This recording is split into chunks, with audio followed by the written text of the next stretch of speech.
हमारा अनंत ठाकुर जी हमारे भाई लागत रहले हैं उनका के यहाँ हितईबा हित न तबानी बार बार प्रणाम करबे हमारे भैया। हां जी चेहरा चिन्ह लागत के नाम भूला नहीं। पक्ष अध्यक्ष वाह दिनेश तिवारी जी भुटली तिवारी जी हमारे पक्ष अध्यक्ष बनी बहुत बहुत पद प्रतिष्ठा बन रहो घर परिवार से ये मोहिनी अगर केहू से प्रेम करब न हां जी सुन ल के माजा कहा हमारा से काहे हमारा भी जगह नहीं है पंसैया बा पंसैया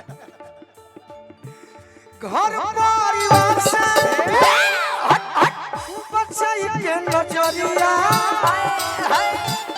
गोरिया के धोई के घर रखवरिया गोरिया के धोई के घर रखवरिया गोरिया के धोई के घर रखवरिया कि घर परिवार से बचाई के नजरिया गोरिया के धोई के घर रखवरिया गोरिया के धोई के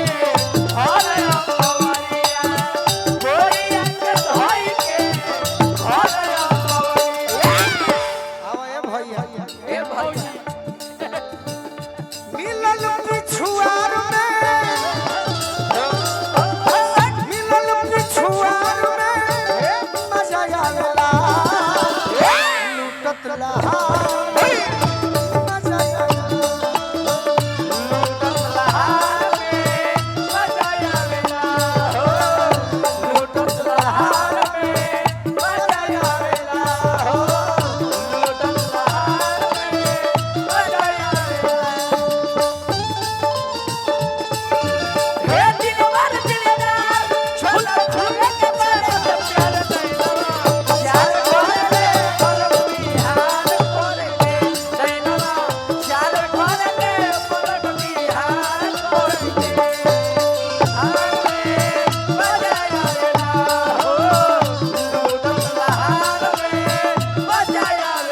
एक और बात तहर जहिया बियाह होई त हमरा से फोन क के कही कमॉन का हो रात में पलंगवा पर राजा जी के संगवा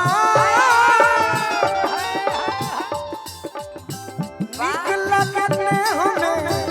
निहार ले आया नीक लागते हमें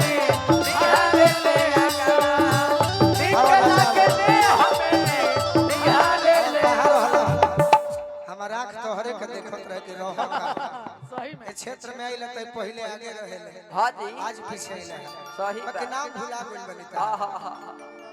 सिकंदर राय जी देखे तो वाह ये तो भाई चेहरा हम चिन्ह नामे भुलाई रहे हां जी गजेंद्र भैया कि रात में पलंगवा पर राजा जी के संगवा निक लगने हमें निहार नया नीक लागते हमें निहार ले आगा नीक लागते हमें निहार ले आगा एकरो के दे दो ना तो पैसा पता कतिया गाड़ी दी सही बात सोरह सिंगार में सोरह सिंगार में मजा आया क्या सोरह सिंगार में अरे मजा आवेला